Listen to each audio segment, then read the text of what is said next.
a Puerto Rico, aquí desde el pueblo de Florida, en la hacienda Don Benito, un lugar espectacular, rodeado de naturaleza, rodeado de unos paisajes espectaculares.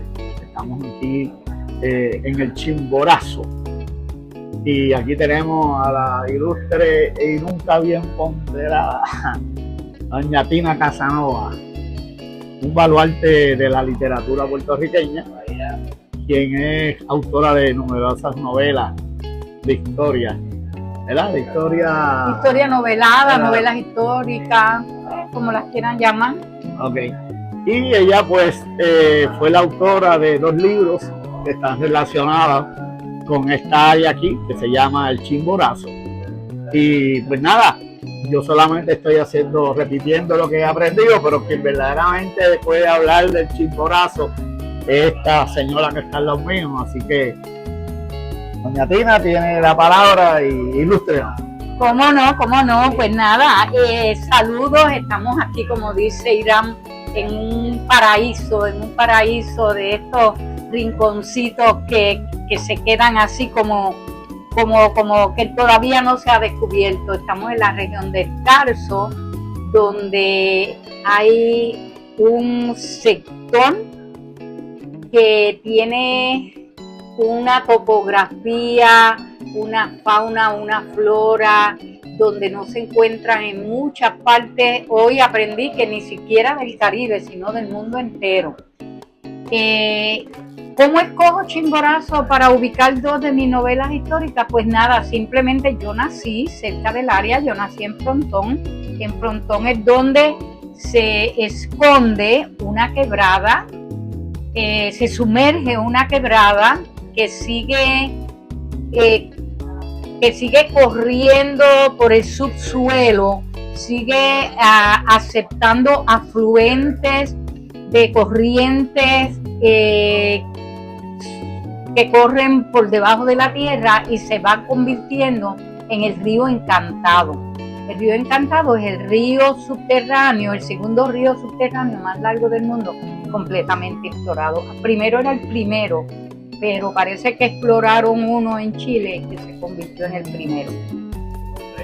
Mis padres venían aquí a Chimborazo a buscar guano de las cuevas, porque hay muchísimas cuevas, y en las cuevas hay murciélagos. Los murciélagos producen el guano, y ese guano dicen que es uno de los nutrientes del terreno más poderoso, ¿verdad? Como el excremento de las vacas, de las gallinas, de los pollos. Y mi padre, cuando era joven, venía a buscar aquí. Yo escuchaba hablar de Chimborazo y me pareció, luego de estar haciendo el estudio investigativo para trabajar mis novelas, que pudo haber sido una de las trincheras más importantes donde se escondieron nuestros indígenas en el tiempo de la colonización. ¿Por qué? Primero, por lo escarpado del terreno, por lo lejos de la costa, porque los españoles se movían en sus barcos, ellos no se atrevían a meterse por la vegetación porque los indios estaban sublevados y ellos no sabían dónde iban a encontrar una emboscada. Así que en el centro de la isla fue donde se dio esa sobrevivencia indígena. Inclusive en todas estas cuevas, uno de los guardianes de Chimborazo, ¿verdad?, que fueron los que nos convocaron hoy aquí, tenía constancia de que había muchas piezas arqueológicas que él escondía para que los que visitaban de afuera no se las llevaran. Se llama Abraham Bruno, que en mi novela es Bruno Cosme.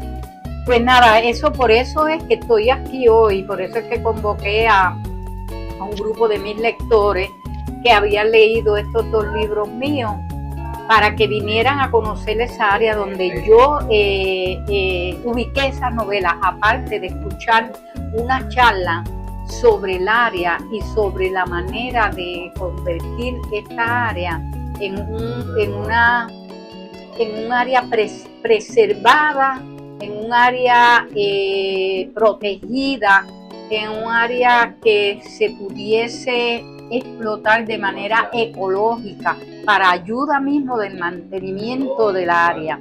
Y para eso fue que nos convocaron los guardianes de Chimborazo, ¿no? Y basta decir que ellos tomaron el nombre de mi personaje de la novela. Yo fui la que bauticé a mi Bruno Cosme, guardián de Chimborazo, y ellos me pidieron permiso para utilizar el nombre. Yo con muchísima alegría y con muchísimo gusto le di el permiso para que ellos usaran el nombre de los guardianes de Chimborazo. Es un grupo de las mismas que viven en la región, en el área, que se están dando a la tarea de rescatar las rutas ancestrales, las cuevas,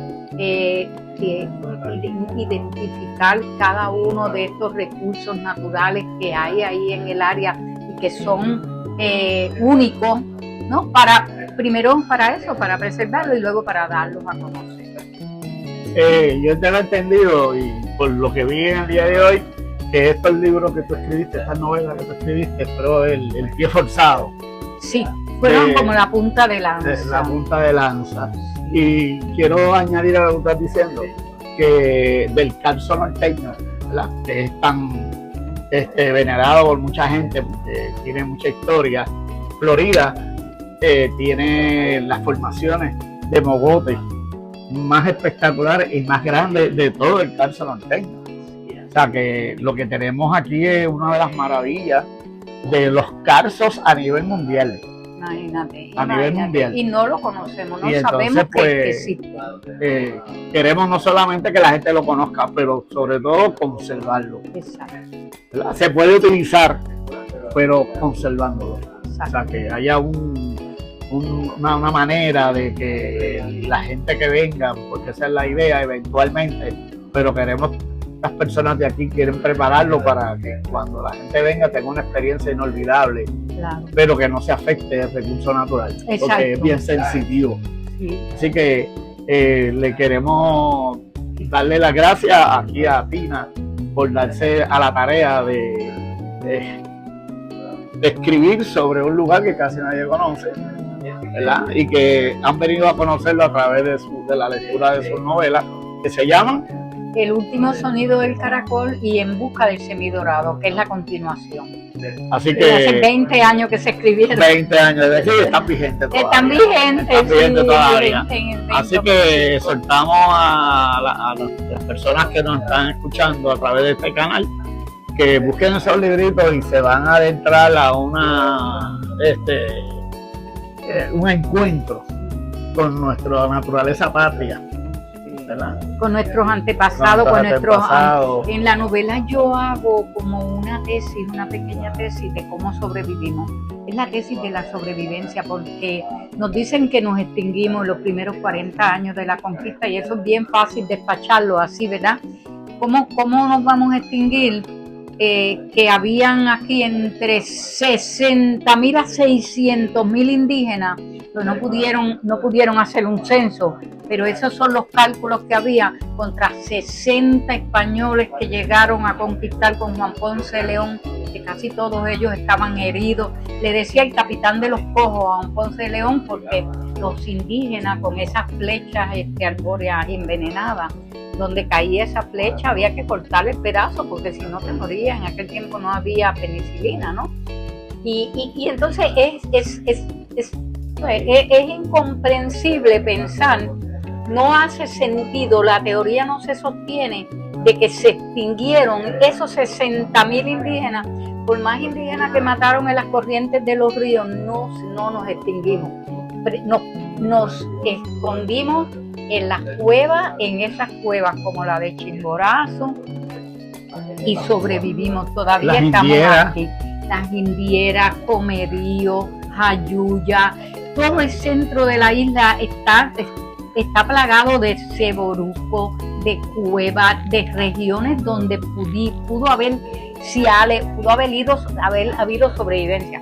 Yo soy testigo de esa sobrevivencia porque yo me hice la prueba del ADN mitocondrial y tengo más de un 51% de sangre indígena en mis venas, porque mi madre era indígena. Mi padre pues vino de Islas Canarias, su papá, y ahí la embarró. Hubo el encuentro. La embarró. Yo no quería que pasara eso, pero bueno, nada pasó y yo no tuve nada que ver, pero sí, yo sé que mi madre era indígena pura. Yo crecí comiendo casabe de desayuno, comiendo endita. Mi madre hacía unos envases de yagua, que yo en mi vida había visto una cosa más impresionante para tú recoger agua y hasta para lavar ropa, de una yagua. Ella la hacía de una manera y todo eso era aprendido de su mamá y su mamá de su abuela y su abuela de su bisabuela. ¿Por qué? Porque eran indígenas que estaban ahí en Ciales y que nunca salieron del área, que nunca se mezclaron con nadie. Ni perdieron su esencia. Nada, ni perdieron su esencia. Y mi madre murió a los 83 años con su pelito lacio negro, ni una sola cana. Nada, era la pura constancia de que no nos extinguimos. Y eso es lo que yo trato en esa novela, de decir, de que la gente entienda que nuestros indígenas no son parte de nuestra historia. Nuestros indígenas somos nosotros. Cada uno de nosotros tiene sangre indígena en nuestra vida. Aprovechando la coyuntura, ¿verdad? Y como yo sé que tú eres autora de varios libros de novelas históricas, sí, le podemos poner ese nombre, ¿verdad? Dinos ahí otros nombres de otros libros que tú has escrito. Bueno, tú eres el culpable de uno que acaba de salir, de Miguel Enríquez, La vida del corsario, boricua, uno de los hombres más importantes de Puerto Rico del siglo XVIII. Un hombre que pudo haber salvado no solamente una isla, sino pudo haber salvado un siglo si lo hubiesen dejado, pero no se lo permitieron por dos razones bien importantes: porque era nuestro y porque era negro. Es una historia fascinante, se llama Miguel de Tierra y Mar. También está Caparra, Memorias de una mudanza, que son los primeros 13 años de la conquista, donde se dio el encuentro Juan Ponce León, Agua Ibaná, los pleitos colombinos, todo ese enredo que pasó en esos primeros 13 años, desde que llegan acá y fundan Caparra hasta que se mudan a la isleta.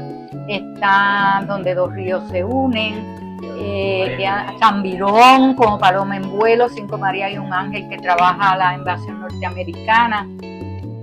Cada una de estas novelas mías cubren un espacio de tiempo en que se marcó nuestro caminar como pueblo. Así que la aportación tuya a nuestra literatura nacional ha sido de una envergadura increíble. Yo pienso que el puertorriqueño de a pie, el puertorriqueño normal, no lee historia, no coge un libro de historia para leerla. Entonces yo lo que hago es que digiero. Yo me leo 40 libros de historia y los digiero para convertirlos en una novela, para que nosotros aprendamos nuestra historia. Porque la persona que no conoce su historia no se conoce a sí mismo. La persona que no se conoce a sí mismo no sabe para dónde va. Y si tú no te conoces a ti mismo ni sabes para dónde vas, ¿qué podemos esperar de ese individuo? ¿Verdad? Un individuo que no tiene raíz.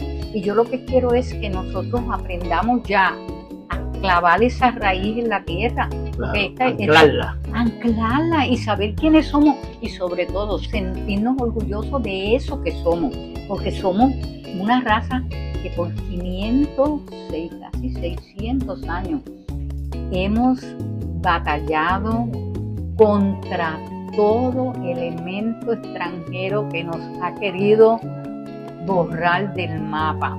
Y nosotros, como decía el jíbaro, que no es otra cosa que el sobreviviente del indio, del mal llamado indio, porque Colón no llegó a las Indias.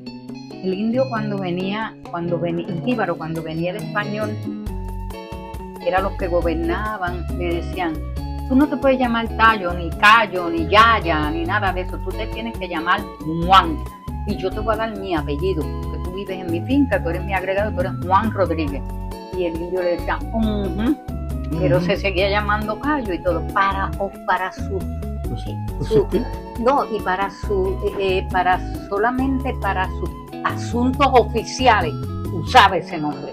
Pero en el barrio se llamaba así. Entonces iba al pueblo y cogía una neverita fía y no podía pagarla, iba a quitársela. ¿Y dónde está Juan Rodríguez? nadie conocía a Juan Rodríguez. Conocía Hasta por que, la- oh, hasta que alguien decía por allá, un chota. porque siempre hay un chota. Siempre hay un chota y dice, espérate, ese es Tallo, ese es Cayo, ese es Juancho. Pues fíjate, iban y le quitaban la novelita. Así como se da la historia.